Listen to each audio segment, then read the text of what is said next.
Estamos en la hoja 35 en la carilla B, 4 renglones de abajo hacia arriba en el comienzo de la nueva Mishnah. Matnitin, nos dice ahora la Mishnah, luego de que pasamos al procedimiento en el que el Kohen Gadol ya hizo la inmersión en la mikve y se purificó, vistiendo las 4 ropas blancas que corresponden al servicio principal de Yom Kippur, y purificó sus manos y sus pies, haciendo Kiddush Yadayim Beragán como corresponde. Ahora, entonces, dice la Mishnah, va lo etzel paró, y va y se acercaba a donde se encontraba el toro de Hatat, el toro de expiación, que corresponde al Kohen Gadol, es decir, que fue pagado y comprado con su propio dinero. Un paró. Este toro se encontraba ubicado, ya los Kohanim se lo tenían preparado y ubicado entre el Mizbeach y el Ulam. Si nosotros tomáramos como ejemplo que este es el Mizbeach, tenemos aquí el Mizbeach y el Ulam, que es la entrada a el Hejal del Bet HaMikdash. El toro se encontraba entre el Ulam y el Mizbeach. Entre ellos dos, aquí estaba ubicado el toro. ¿Cuál es exactamente la posición del toro? Roshó la Darom, Ufanab le Ma'arab. Y aquí vamos a tener una explicación en la Gemara, pero nos indica que la cabeza del toro estaba la Darom, hacia el sur. Si esta es la rampa del Mizbeach, la rampa del Mizbeach estaba en el Darom, en la zona sur, la parte sur del Bet HaMikdash. Entonces la cabeza del toro estaba apuntando hacia el sur y la cara miraba hacia el oeste, hacia el lado del Ulam y del Hejal. Vea Cohen, el Cohen por su parte, él se paraba hacia el este del toro, es decir, entre el toro y el Mizbeach, siguiendo el ejemplo que estábamos diciendo. Aquí se encontraba el Mizbeach, aquí tenemos al toro, el Cohen se encontraba parado aquí, entre el toro y el Mizbeach, con la cara mirando también hacia el Ma'arab, hacia el Hejal del Bet HaMikdash.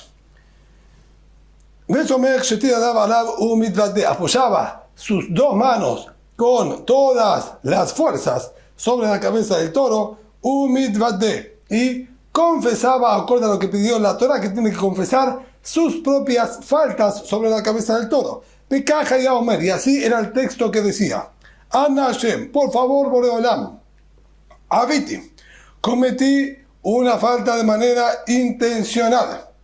Pashati, como vamos a ver también en la Gemara, intencional con rebeldía. Hatati, también una falta sin querer, sin ningún tipo de intención. Lefaneja, delante tuyo, Boreolam, Ani o Beti, tanto yo, Kohen Gadol, como mi familia, mi esposa. Ana Hashem, por favor, Boreolam, Kaperna, limpia la abonot de la peshaim y la hataim, aquellas, como dijimos, faltas intencionales, faltas con rebeldía y equivocaciones y errores cometidos, que cometí estas faltas, estos errores, etcétera, yo y mi familia, como está escrito en la Torah que nos entregaste a través de Moshe Rabbenu, que dice que y continúa diciendo todo el pasuk, porque en este día voy a expiar para ustedes, para purificarlos delante de Boreolam. Este es el día de Kippur. Entonces, así como tú has escrito en la Torah que en este día limpias las faltas, yo pido que limpies las mías y las de mi esposa, mi familia. Como él, en este pasuk, en la continuación, nombraba el nombre de Boreolam, que vayamos a delante de Boreolam, como escucharon pronunciar al Kohen Gadol el nombre de Boreolam, el pueblo contestaba posterior a esto: Baruch Shem Kevod, que sea bendito el nombre honorable del reinado de Boreolam. Es decir, daban una alabanza por haber escuchado el nombre de Boreolam. Y nos dice la Gemara: Man Shama'at le Yamar Ben Aoram Ramzeach Safon. Nosotros tenemos que entender que en el mismo lugar donde el Kohen Gadol acaba de confesar las faltas que él cometió, luego nuevamente iba a confesar las faltas de los Kohanim, y allí mismo Bimkom Shemitvadeh, en el lugar que él se confesaba, en ese mismo lugar él hacía la shehitá del Korban. De acuerdo a los parámetros que nos enseña la Torá, todos los animales que son Kodesh Kodashim, todas las ofrendas que son catalogadas como Kodesh Kodashim, como ofrendas santas de las santas, tienen que ser degolladas en el Zafón, en la parte norte del Mizbeach y del Bet HaMikdash. ¿Esto qué quiere decir? Nosotros tenemos dos tipos de korbanot, hemos estudiado en otras oportunidades, Kodesh Kodashim y Kadashim Kalim. Ofrendas que son de nivel santo de santos y ofrendas que son Kadashim Kalim, ofrendas que tienen santidad liviana. Todos los Kodesh Kodashim, la Gemara en el Tratado de Zebahim aprende de los Pesukim, aprende que tienen que ser, como dice Pasuk, al Yerech HaMizbeach Tzafona Lifnei Hashem. Tienen que estar hechos a los pies del Mizbeach Tzafona, hacia el lado norte. No del lado de la rampa, como graficamos anteriormente, sino del otro lado. Pasando todo el Mizbeach, todo, vamos a decir, la plataforma del Mizbeach, hacia la derecha, si nosotros estamos entrando al Bet HaMikdash, que ese sería el Tzafón, la zona norte.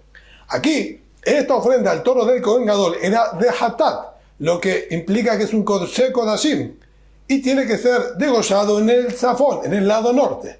Entonces, aquí, que nosotros acabamos de situar que el toro del Kohen Gadol se encontraba entre el Mizbeach y el Ulam, no estaba a los pies nortes del Mizbeach, estaba más corrido.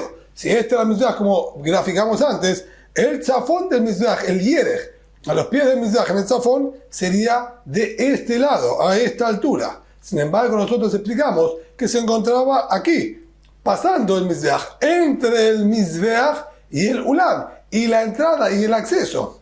Entonces, ¿quién es el que sostiene que incluso en esta parte se lo considera Tzafón? Se lo considera que está al norte, a los pies del Mizbeach. Esto nos dice la Gemara, Rabbi Eleazar bar Rabbi Shimoni. Este es Rabbi Eleazar, el hijo de Rabbi Shimon bar Yochai, de Tanya. Como estudiamos en una beraita, en una fuente externa, que tenemos al respecto tres opiniones distintas. Es de un Tzafón, aquí llamamos nosotros Tzafón, la parte norte que la Torah nos exigió allí degollar a los Kodesh Kodashim. Mikir shel Mizbeach Tzafoni be'ad kotel ha'azara וכנגד כל המזבח כולו צפון. דברי רבי יוסי בר רבי יהודה.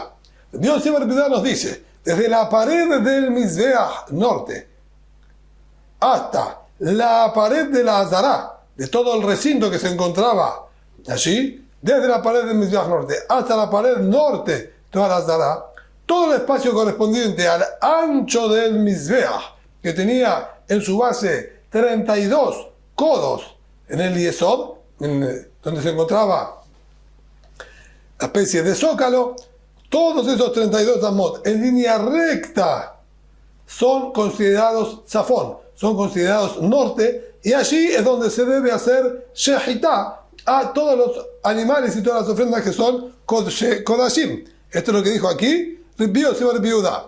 Por su parte, Rabbi Elazar bar Rabbi Shimon mosif a ben haolam ben Mizbeach.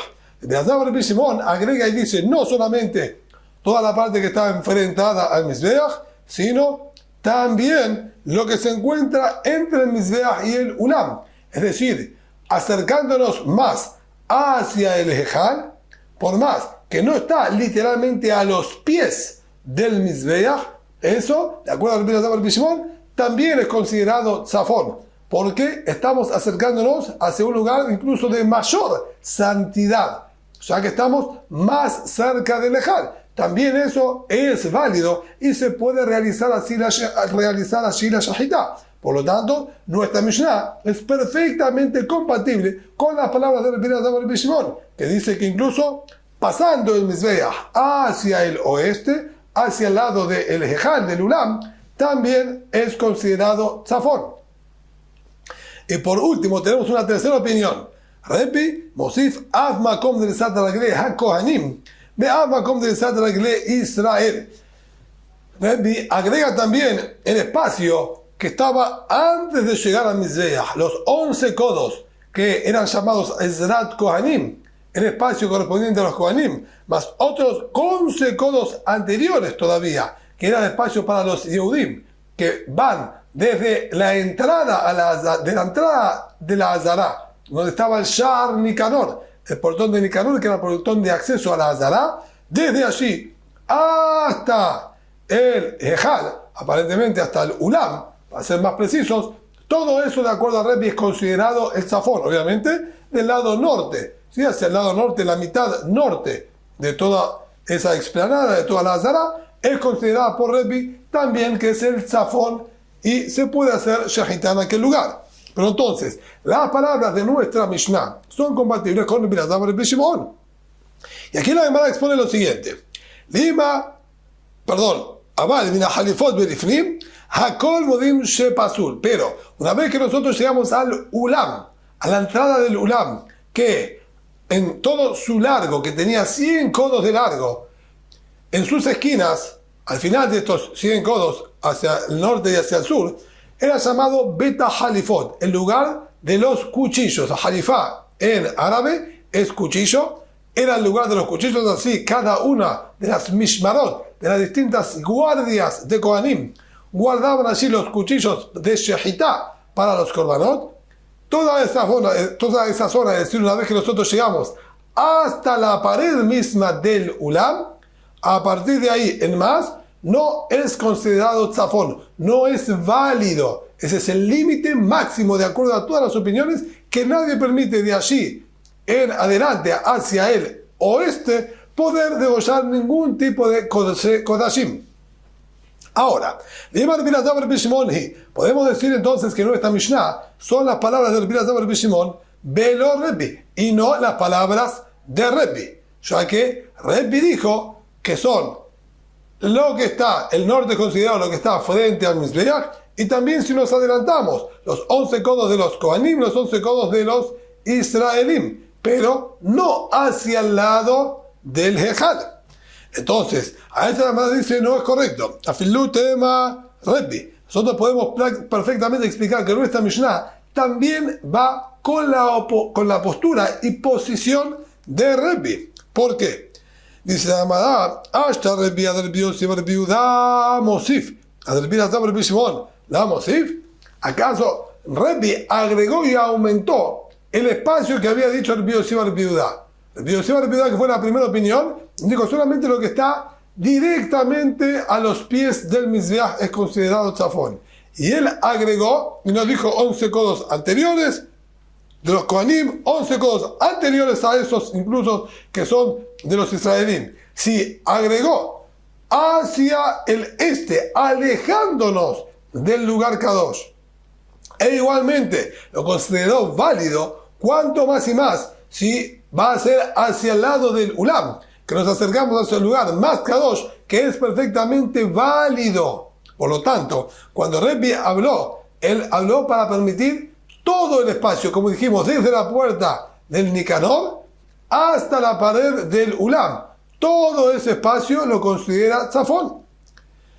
Entonces, seguro que es válida nuestra Mishnah también a las palabras de Rebbi. Dice la Gemara, no tengo duda de eso. Me parece que hubo aquí una mala interpretación. Anan, aji ka ambrenan. Nosotros lo que quisimos decir es lo siguiente. Y Rebbi, si fuese el Taná nuestra Mishnah, Rebbi, nukme bekula azara, ¿por qué no lo pone en cualquier lugar de toda la azara? Si de acuerdo a Rebbi, desde el ingreso de la azara por Shar Nicanor hasta el Ulam, todo el espacio que se encuentra hacia el norte es todo válido para degollar el animal. ¿Por qué tenía que complicarse y colocarse entre el Mizbeach y el Ulam, teniendo tanto espacio de acuerdo a su postura? Esto me llevó a mí a la conclusión de decir que no es Rebbi el autor de nuestra Mishnah, no porque no sea compatible con sus palabras, sino porque de acuerdo a él no le veo sentido que se tenga que ubicar en un lugar tan pequeño y diminuto. Dice la Gemara, el Amay, Rebbi Elazar Bar Shimon, entonces ¿tú qué quieres decir? Que es Rebbi Elazar Bar Shimon. Las palabras de Rebbi Yosef Bar Yehuda seguro que no son compatibles con la Mishnah, porque para él solo a los pies directos del Mizbeach está permitido, un poco más ya no. Entonces, ¿cómo quieres explicar de acuerdo al Rabbi Elazar Rabbi Shimon? También para él, nosotros podemos plantear la misma pregunta. Benukve ben Mizbeach Belakotel, de acuerdo al Rabbi Elazar Rabbi Shimon, ¿por qué no lo colocamos entre el Mizbeach y la pared norte de la Asdara? ¿Por qué tiene que nuevamente limitarse a un lugar tan reducido entre el Mizbeach y el Ulam, teniendo todo el espacio que está frente al Mizbeach? Sino, ¿por qué tú entiendes que puede ser compatible con Rabbi Elazar Rabbi Shimon? Tú tienes para decirme el siguiente argumento. Mishum Hulshah de Kohen Gadol, para tomar en cuenta, o por tomar en cuenta, la debilidad del Kohen Gadol. El Kohen Gadol está en ayunas, como cualquier Yehudí en el día de Yom Kippur. No durmió durante todas las noches. Está tremendamente cansado y agotado. Y él tiene que realizar todo el resto de la abudá que todavía depende de él. Si nosotros le vamos a hacer pararse más lejos del Ejal, y él mismo va a tener que recibir la sangre de este toro cuando terminen de degollarlo, y acercarse con eso hasta adentro del Ejal, etcétera, siendo quizás varios litros que va a tener que alzar. Entonces nosotros queremos ayudarlo, tomando en cuenta su debilidad, y ponerlo en el lugar más cercano. Así no tiene que caminar tanto y alzar durante un trayecto más largo. Por eso lo pusimos lo más cerca a la entrada del Ulam y del Ejal, de manera tal que no tenga que cargar y caminar mucho.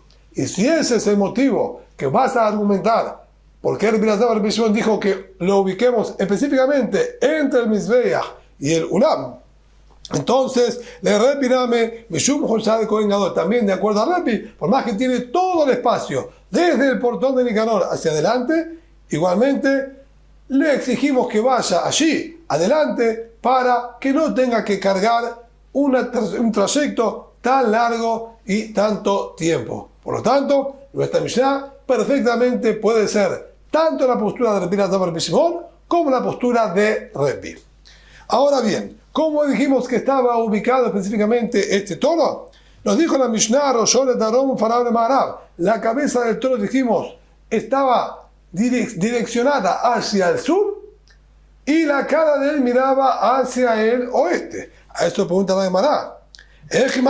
¿Cómo es posible que esté la cabeza apuntando hacia dos lados, hacia el sur y también hacia el oeste? Amarrab be'okem et rosho. La Gemara nos dice, es muy sencillo. El animal estaba ubicado de norte a sur. La cola del animal, del toro, en el norte, la cabeza en el sur, pero le girábamos la cabeza que quede de frente mirando hacia el oeste. Es decir, que la cabeza del toro estaba inclinada y doblada, así como nosotros podemos girarla, también el toro. Y así la giraban para que quede de frente hacia el Ejal. Pregunta la Gemara, ¿y por qué no colocábamos al toro directamente de oeste a este? Así está todo derecho, mirando perfectamente hacia el Ejal. ¿Cuál es la necesidad de colocarlo torcido y doblar su cabeza para que quede de frente? De acuerdo a Rashi, el motivo es porque nosotros, como dijimos, estaba colocado entre el Mizbeach y el Ulam. No estaba el Mizbeach de costado. No era el Mizbeach y el toro un poquito más hacia el norte, sino estaba adentrado. Quedaba literalmente entre el Mizbeach y el Ulam. Si nosotros colocábamos el animal de manera recta de oeste a este, entonces la cola del animal iba a quedar apuntando hacia el Mizbeach. Y no es de Bejerez, no es educado que quede la parte de excreción del animal apuntando frente al Mizbeach, principalmente porque el animal no tiene control y podía excretar y defecar frente al Mizbeach, siendo eso una falta de respeto. Por eso lo colocaban de norte a sur, de manera tal que nunca quede esa parte del animal enfrentada al Mizbeach. Amtaron Rabarán. Estudiaron los Jajamim en la Baraitá, nos dijeron lo siguiente: Ketzad Somech, ¿cómo se cumple la mitzvah de Semijá? De todos aquellos animales que son Kodashim, estos que tienen que realizarse la shejitá de ellos en la zona norte de el Mizbeach o de la Azara, tenían que hacerle también a ellos vidui. Estaba la confesión que se hacía sobre ellos. Y aquí la Baraita plantea y pregunta cómo se hacía esta mitzvah, cómo se cumplía. Omer Batzafon upanav le Ma'arav. Pero ¿qué es eso? Azebach Omer Batzafon upanav le Ma'arav. El animal a degollar estaba parado, la cabeza de él hacia el oeste y el cuerpo de él hacia el este. Todos en el Zafón, en el lado norte como corresponde, pero el animal completamente recto, cabeza en el oeste y cola del animal en el este. Y aquí no necesitamos tener el cuidado que mencionamos anteriormente, porque el animal no se encontraba entre el Mizbeach y el Ulam, sino se encontraba a la derecha del Mizbeach. Por lo tanto, no quedaba la zona de excreción del animal apuntando hacia el Mizbeach. Y a su vez, y el que iba a hacer el vidui, el que se iba a confesar que normalmente era el dueño, él también se paraba mirando hacia el oeste, su espalda hacia el este y su rostro hacia el este. Y apoyaba sus dos manos entre los cuernos del animal, siempre y cuando no haya nada que interfiera e interrumpa entre sus manos y la cabeza de la ofrenda. Es decir, que sus manos tienen que tener contacto directo sobre la cabeza del animal. Y ahí realizaba su confesión. Al-Hatat, Abol-Hatat. Si era una ofrenda de expiación, entonces iba a decir palabras de confesión relacionadas con aquella falta de expiación que haya cometido, como ser transgredir el Shabbat sin querer, haber comido el Yom Kippur sin querer, haber comido sangre o cebo, o haber estado con una de las mujeres prohibidas. Todas estas faltas sin querer, tiene que dar una ofrenda de Hatat, una ofrenda de expiación. Y esto era el texto que iba a tener que decir, confesar cuál fue la falta que él cometió. Y si era una ofrenda de culpa, como por ejemplo que él había usufructuado de las cosas del Bet HaMikdash, Asham Me'ilot, de culpa por haber cambiado y utilizado algo kadosh, algo santo, y darle un uso profano, esto era lo que iba a confesar.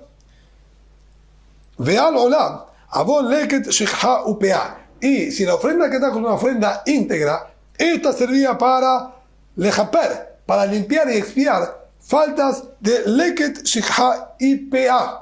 Estos tres preceptos, estas tres mitzvot que el dueño del campo tiene que hacer con los pobres de la zona, dejar una parte, Leket sería las espigas que se le cayeron al recolectar. Cada puñado que él tomaba en su mano de espigas para cosechar, una vez que él cortaba, aquellas espigas que se deslizaron de su mano, hasta 2 espigas por cada puñado, tenía que dejarlas en el piso para que sean recolectadas luego por los anim.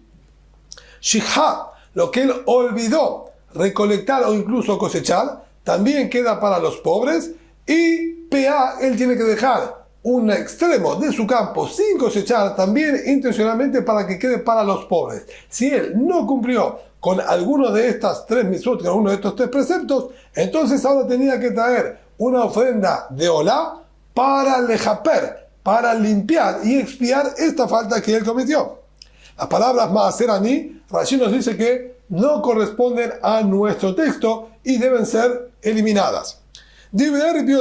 Así por lo menos estudió Rabbi Yoshia Galili, que la ofrenda de olá tiene la capacidad de limpiar y expiar estas faltas, estos incumplimientos de estos preceptos positivos y activos que él tenía que haber dejado para los pobres. En cambio, Rabbi Akiva Omer, Rabbi Akiva le discutió y dijo: no señor, en olá ba el alase, de lota hace, shenitak le hace. Rabbi Akiva dice: de ninguna manera, la ofrenda de olá, esta viene solamente a expiar el incumplimiento de una mitzvah activa y aquella prohibición que la Torá dijo que es posible corregirla cumpliendo una mitzvah activa posteriormente a la transgresión. pero no servirían para leket, shikha y pea, no para estas tres mitzvot que nombró Rabbi Yosi Galili. Y sobre esto la Gemara pregunta, y con esto vamos a ir terminando. Ve Maika Miflegue. ¿Cuál es exactamente el punto de discusión que hay aquí entre Rabbi Yosi Galili y Rabbi Akiva? Amar Birmiá, explicó Birmiá, velab de Nevelaka Miflegue. Ellos discutieron cómo interpretar lo que está escrito en la Torá, lo tojelu kol nevelá, la ger, asher bish'areja, titenenna barajala. Ustedes no van a poder comer de aquel cadáver de animal que no fue degollado, lo tojelu kol nevelá, la ger asher bish'areja.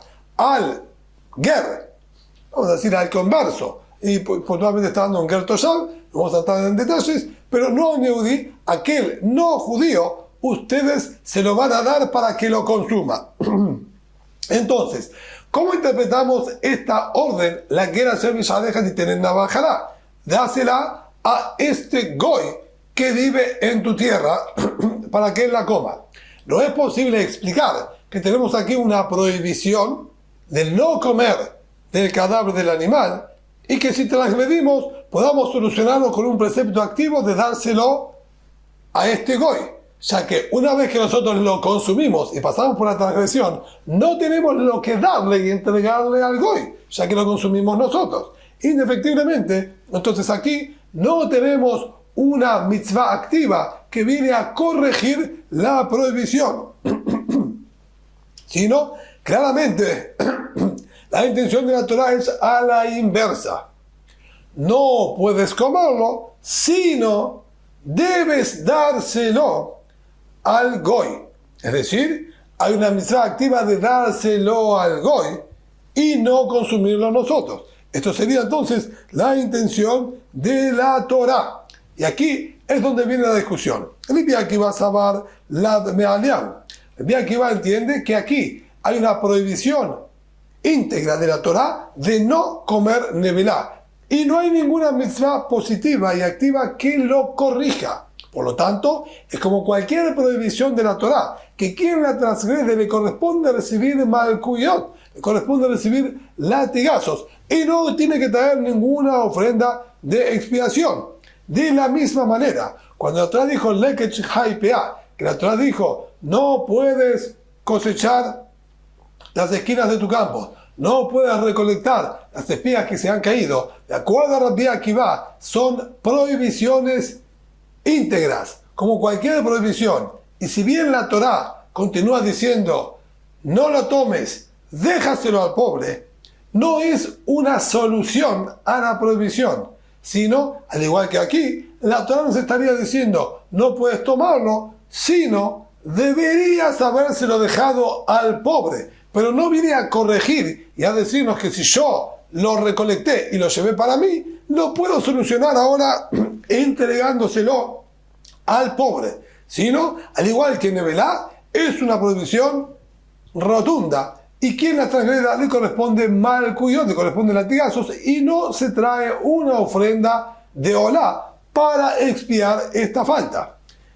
En cambio, Rabbi Yosi Galili sabar lav me'aliam. En cambio, Rabbi Yosi Galili, él estudia que no hay aquí una prohibición normal. Si bien es verdad que la interpretación vamos a tener que darla de esta manera, porque no es posible que si comimos del cadáver del animal, solucionémoslo dándoselo al goy, ya que no se encuentra porque lo consumimos. De todas maneras, él entiende que al ser que la redacción que utilizó la Torá es no consuman de esto, dénselo al goy, esta manera de, luego de la prohibición, dar una orden, por más que la orden esta se aplica previa, por estar escrita posteriormente, le quita a esta prohibición la calidad de prohibición completa y no recibiría malkuyot, no se le aplicarían latigazos a quien la transgreda, y por lo tanto sí debe ser expiada con una ofrenda de olá. Por eso el Rabbi Yosi Galili dijo que se va a confesar sobre este animal de olá, sobre esta ofrenda de olá, por la falta de leket haipea. Así estudió la Gemara en primera instancia. Abaye Amar, de Juli Alma, Lav de Nevelá, Lav Me'aliahebe. En cambio, Abaye estudió, no señor. Todos coinciden que la prohibición de no comer de un animal muerto es una prohibición completa, íntegra, y que quien la transgreda le corresponde malcuyot, latigazos. Aquí la discusión se centra solamente en leket shihai pea, en estos tres, ¿sí?, ítems que nombramos antes que hay que dejar para los pobres. Si ahí la intención de la Torah fue corregir la prohibición de lo que uno recolectó y cosechó, etcétera, o no.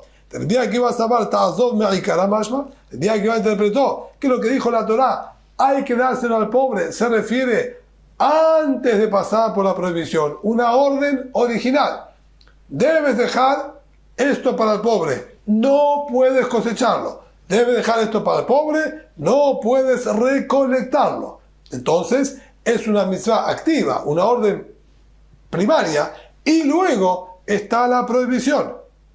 Y sobre esa prohibición corresponde entonces latigazo quien la transgreda, como cualquier prohibición. El Biosía Galilí Sabar, hashta mashma. En cambio, el Biosía Galilí entiende que eso fue ordenado ahora. Si yo lo recolecté, tómalo y entrégaselo al pobre, corrigiendo la prohibición. Y si se corrige con eso la prohibición, entonces no hay malcuyot, no hay latigazo para quien la transgreda. Y si no hay latigazo para quien la transgreda, realmente quien estuvo en falta debe entonces expiárselo con una ofrenda de olá. Por eso el Biosía Galilí a estas tres mitzvot les aplicó la ofrenda de olá para expiarse y limpiarse de la falta cometida.